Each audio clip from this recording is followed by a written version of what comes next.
Hello everybody. आज हम discuss करने जा रहे हैं रॉबर्ट फ्रॉस्ट की एक पोएम फायर एंड आइस।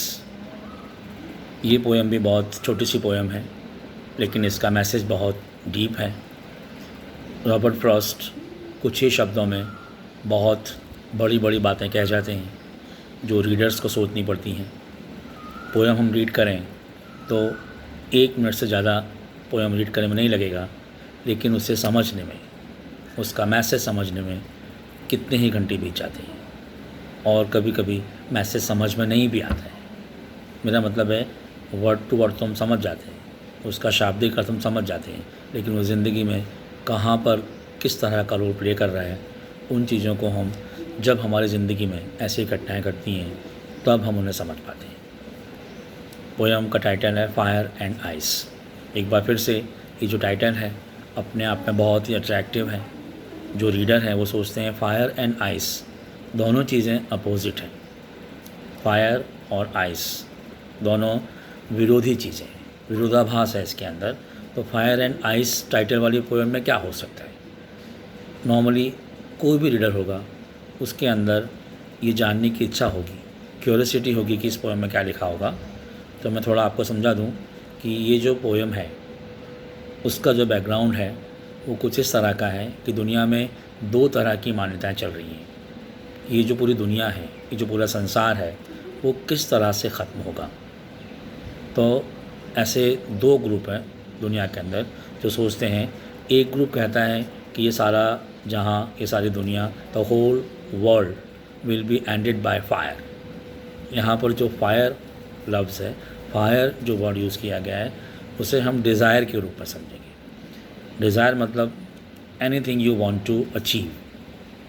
लेकिन यहाँ पर डिज़ायर को इस तरह समझें कि किसी भी चीज़ को पाने की जो आखिरी स्टेज है। Anyhow you want to achieve anything what you wish, तो उसे डिज़ायर कह सकते हैं।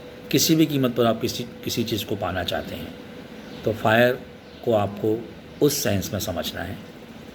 और आइस जो है उसे आपको हेट के रूप में समझना है। यानी आइस वर्ड यहाँ पर हेट के लिए यूज़ किया गया है।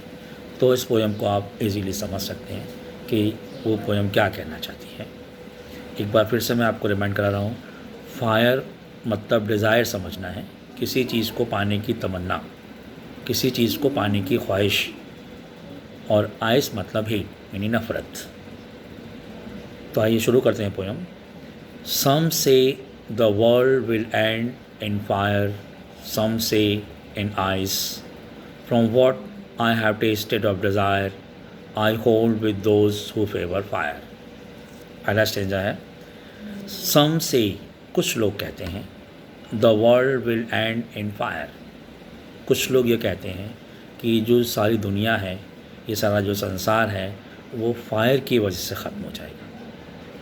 लोगों की इतनी डिज़ायर्स हैं, लोगों की इतनी तमन्नाएं हैं, वो बहुत कुछ चीज़ें हासिल करना चाहते हैं, उसकी वजह से ये दुनिया तबाह हो जाएगी।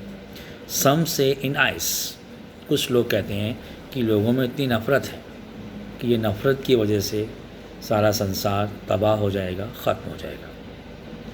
From what I have tested of desire, और जहाँ तक डिज़ायर का सवाल है, जहाँ तक फायर का सवाल है, पोएट कह रहे हैं मैं इस बात से सहमत हूँ।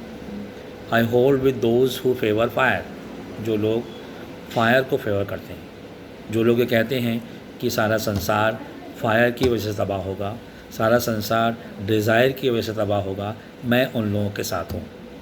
I agree with all those people who believe that the whole world will be destroyed by fire. मैं उनके साथ हूँ, I agree with them. But if it had to perish twice, अगर इस दुनिया को दोबारा तबाह होने का मौका मिले। पैरिश मतलब किसी चीज़ का ख़राब होना, जैसे क्योंकि मिल्क इज़ पैरिशेबल, मिल्क को अगर बाहर रखो तो 24 घंटे के बाद या अमुक टाइम के बाद वो ख़राब हो जाता है। तो पैरिश मतलब कोई चीज़ बिगड़ना। But if it had to perish twice, लेकिन यहाँ पर पैरिश कहेंगे डिस्ट्रॉय होना, ख़त्म होना।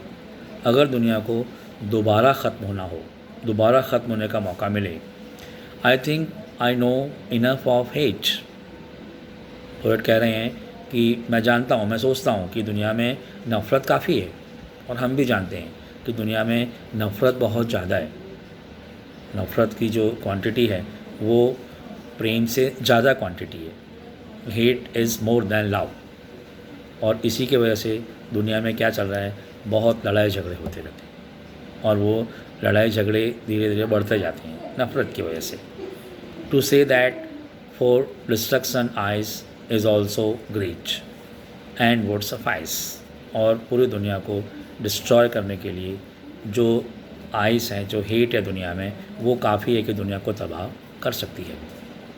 फिर से मैं एक बार समझाना चाहूँगा कि डिज़ायर है तो हमने देखा कि दुनिया में 2 वर्ल्ड वॉर्स हुए, या दुनिया में उनके अलावा भी बहुत सारे वॉर हुए। दुनिया हमेशा लड़ती रही है। तो ये जो लड़ाई है बेसिकली किंग्स के ज़माने से, उसके पहले से भी एक इंसान दूसरे से लड़ता है। तो जितने भी वॉर हुए हैं वो कभी आपने सोचा कि क्यों हुए, वॉर के रीज़न क्या है?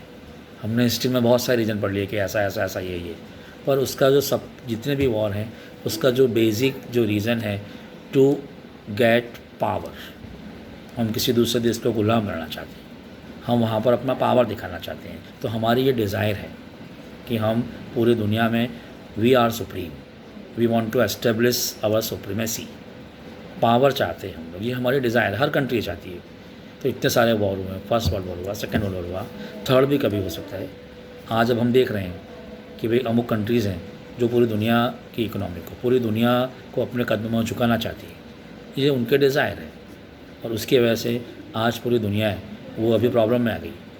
The whole world is facing the problem because of fire, because of desire. कि कोई ऐसा देश है जो चाहता है कि मैं दुनिया का सुपर पावर बन जाऊँ, मैं जो अभी जो पावर में चल रहे हैं उनको मैं पीछे छोड़ दूँ, ये उनके डिज़ायर है। तो दूसरे की डिज़ायर है कि मैं इसको आगे नहीं निकलने दूँ। तो उसकी वजह से प्रॉब्लम बहुत सारे क्रिएट हो गए और क्रिएट होते जा रहे हैं।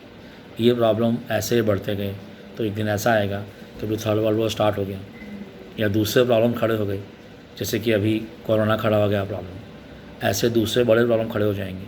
Then whole world will be destroyed. Ice की बात करें, हेट की बात करें, तो जो वॉर है, वॉर के पहले का स्टेज क्या है? हेट है। अगर हम किसी से नफ़रत करते हैं, किसी से हेट करते हैं, तो पहले वो दिमाग में आती है, उसके बाद वो एक्शन में आ जाती है, लड़ाई झगड़े शुरू हो जाते हैं। ऐसे कंट्रीज़ जो हैं, एक कंट्री दूसरी कंट्री से हेट करती है, नफ़रत करती है, वॉर्स हो जाते हैं। तो ऐसा ही अगर कभी कोई थर्ड वर्ल्ड वॉर हुआ, सारे न्यूक्लियर वेपन्स यूज़ हो गए, तो the whole world will be destroyed.